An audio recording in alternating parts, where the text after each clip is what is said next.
Hello les amis, je vous retrouve pour une nouvelle vidéo sur le football anglais et la Première Ligue et je vais vous présenter le match Brighton contre Manchester City. C'est un match qui a lieu ce jeudi 25 avril 2024 à 21h pour le compte de la 29e journée du championnat d'Angleterre Premier League saison 2023-2024. Alors Brighton c'est le 10e du classement qui reçoit Manchester City le 3e. Donc dans cette vidéo on va revenir sur le classement de la Première Ligue avec les stats de ces deux équipes. On verra ensuite le classement des meilleurs marqueurs et passeurs pour ces deux équipes toujours en Première Ligue. Puis on enchaînera par les 10 derniers résultats, toutes compétitions confondues et les stats. Et on terminera par les compos d'équipe et tactiques éventuelles, ce qui nous permettra d'avoir une idée, une tendance à ce match. Pour ceux qui souhaitent voir ce match à la télé, sachez que vous pouvez le voir sur Canal Plus Foot. Alors au classement de Première Ligue, on a donc déjà Brighton qui est 10e avec 44 points en 32 matchs, 11 victoires, 11 nuls, 10 défaites, 52 buts marqués, 50 encaissés plus 2 de différence de but. Donc il y a, je rappelle, 38 journées, donc il leur reste 6 matchs à jouer, alors qu'en face il y a des équipes derrière eux qui ont joué un peu plus de matchs. Devant eux, pas forcément, Chelsea a un match de moins.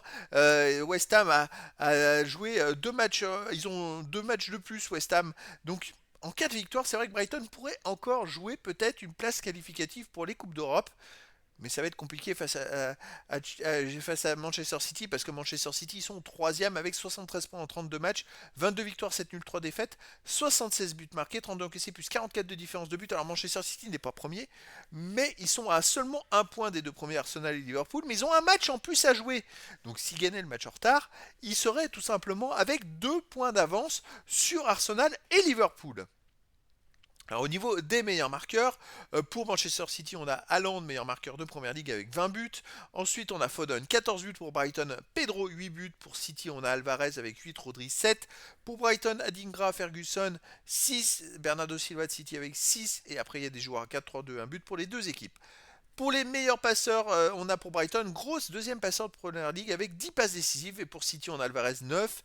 Doku, Foden et Rodri avec 7 passes décisives. De Bruyne 6. Haaland 5. Après, il y a des joueurs à 4, 3, 2, une passe pour les deux équipes. Les 10 derniers résultats, toutes compétitions confondues. Brighton, c'est 2 victoires, 3 nuls, 5 défaites. 5 buts marqués seulement, 15 buts encaissés, moins 10 de différence de but. Alors pour une équipe qui est 10e du classement, c'est vrai que les résultats ils sont pas top, hein, vous voyez, ils sont même assez catastrophiques. Bon, ils ont été éliminés en Coupe d'Europe en quart de finale, en UEFA Europa League. Derrière en championnat, eh ben, il reste quand même, les amis, sur 4 matchs de suite, sans victoire avec 2 nuls et 2 défaites. Je pense qu'ils pouvaient jouer, à mon avis, la Coupe d'Europe. Sans cet enchaînement de mauvais résultats, ils auraient pu être dans les 8 premiers. Là, ça va être compliqué. À domicile, ils restent sur une grosse défaite contre Arsenal 3-0. Sinon, ils ont battu Rome 1-0, mais ils avaient perdu 4-0 au match aller en UEFA Europa League, donc ils ont été éliminés. Ils ont gagné 1-0 contre Nottingham Forest et ils ont fait un partout contre Everton. Les résultats sont un peu moins pires, on va dire, à domicile qu'à l'extérieur. Manchester City de son côté sur les 10 derniers matchs, c'est 6 victoires, 4 nuls, aucune défaite. 24 buts marqués, 10 buts encaissés, plus 14 de différence de but. Alors, ils n'ont pas perdu, mais ils ont fait 2 matchs nuls contre le Real Madrid en Ligue des Champions et ils ont perdu derrière au tir au but. Donc voilà, malheureusement pour eux, l'aventure s'est arrêtée en quart de finale cette saison de la Ligue des Champions. Et donc il n'en reste que le championnat à jouer. Et je crois la finale de la Cup, il me semble. Mais voilà, donc à l'extérieur, City reste sur un 3-3 au Real Madrid, une victoire 4-2 à Crystal Palace, un nul, un partout à Liverpool. Donc c'est vrai que sur les 10 derniers matchs, ils ont surtout joué à domicile, mais ils ont fait que 3 matchs à l'extérieur. Mais voilà, s'ils veulent aller chercher le titre, ça passe par des victoires. Absolument, ils n'ont pas le droit à l'erreur. S'ils gagnent tous les matchs, c'est bon, ils sont champions, hein. Et sinon, il va falloir espérer, s'ils font pas que des victoires, que les autres fassent un faux pas. Au niveau des compos d'équipe et tactique, pour Brighton, on aurait du 4-2-3-1, gardien Verbruggen, défense Veltman et que Dunk Igor, milieu de terrain défensif Baleba, Gross, milieu offensif et Elié Onanoté, Moder Adingra et attaquant Welbeck.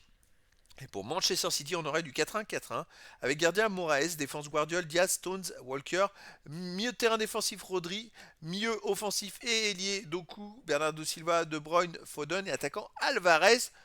A priori, Haaland ne serait pas présent. Et donc, ça va être un match très intéressant qui va déterminer la suite.